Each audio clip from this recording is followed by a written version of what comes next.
Hello student, आज हम second numerical कर रहे हैं for the CRT electron beam velocity and the deflection. तो इसमें एक न्यूमेरिकल इसमें आपका दिया हुआ है कि सीआरटी है जिसका कि एनोड वोल्टेज ईए जो है 2000 वोल्ट गिवन है और इसमें 2 सेंटीमीटर मतलब कि जो आपकी 2 centimetre long and 5 mm apart, यानी कि बीच की डिस्टेंस डी जो गिवन है वो दिया है आपका 5 mm। और एल डी यानी डिफ्लेक्शन प्लेट का जो लेंथ है वो दिया हुआ उन्होंने 2 सेंटीमीटर लॉन्ग। ठीक है, and the screen is 30 centimetre from the centre. Centre point से जो लेंथ है वो उसकी 30 सेंटीमीटर है। तो ये एल जो दिया है 30 सेंटीमीटर दिया हुआ है ना। Find the input voltage required to deflect. अब हमको इनपुट वोल्टेज निकालना है to required to deflect the beam through the 3 centimetre. Deflection का फॉर्मूला लिख देते हैं। हमारे यहाँ डिफ्लेक्शन का फॉर्मूला है होता है आपका ये L E D L D divided by 2 E D E A. अब यहाँ से हम जो है डिफ्लेक्शन प्लेट का वोल्टेज ईडी अपन निकाल लेते हैं। तो ईडी के लिए यहाँ पर हमारा क्या फॉर्मूला हो जाएगा, यहाँ पे ईडी का फॉर्मूला हमारा आ जाएगा ये 2। यहाँ से अगर हमको ईडी निकालना है ईडी, तो यहाँ पर हमारा फॉर्मूला क्या हो जाएगा 2 D E A divided by L D. और ये जो डी है हमारा ये ऊपर मल्टीप्लीकेशन में आ जाएगा। तो यहाँ से हम लिख देते हैं इसकी वैल्यू।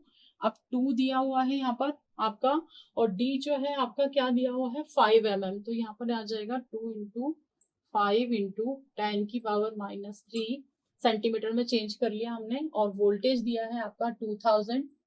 ठीक है, और यहाँ पर आपका जो डी दिया है, जो सेंसिटिविटी दी है वो दी है आपकी 3 इंटू 10 की पावर -2 इज गिवन। अब यहाँ पर हमारा दिया एल की वैल्यू दी है 330 सेंटीमीटर। तो 30 को 1.3 कर लेंगे मल्टीप्लाई बाय एल डी जो है आपकी डिस्टेंस बीच में दिया है आपका 2 सेंटीमीटर। तो ये आ जाएगा 2 इंटू 10 की पावर -2। तो यहाँ से आपका जो डिफ्लेक्टिंग वोल्टेज है वो आपका आ गया 100 वोल्ट, यानी कि ईडी जो डिफ्लेक्टिंग प्लेट का वोल्टेज है वो आ गया हमारा 100 वोल्ट। अब हमारा जो गेन है, गेन भी इन्होंने गिवन दे रखा है। तो इनपुट वोल्टेज हमें चाहिए है, तो गेन की वैल्यू क्या होती है, गेन होता है आपका output voltage divided by input voltage. तो यहां से हमारा जो गेन हो जाएगा फॉर द 3 सेंटीमीटर, मतलब वो बोल रहे हैं कि input voltage required to deflect the 3 centimetre deflection, यानी कि डिफ्लेक्शन डी जो आपको दे रखा है वो दे रखा है इन्होंने 3 सेंटीमीटर। यहाँ पर अपन गिवन में लिख लेते हैं डिफ्लेक्शन डी जो इन्होंने दे रखा था वो दे रखा है 3 सेंटीमीटर। 3 सेंटीमीटर डिफ्लेक्शन के लिए हमें इनपुट वोल्टेज निकालना है। तो input voltage required for 3 centimetre deflection. तो ये हमारे पास आ जाएगा deflecting voltage ED divided by gain.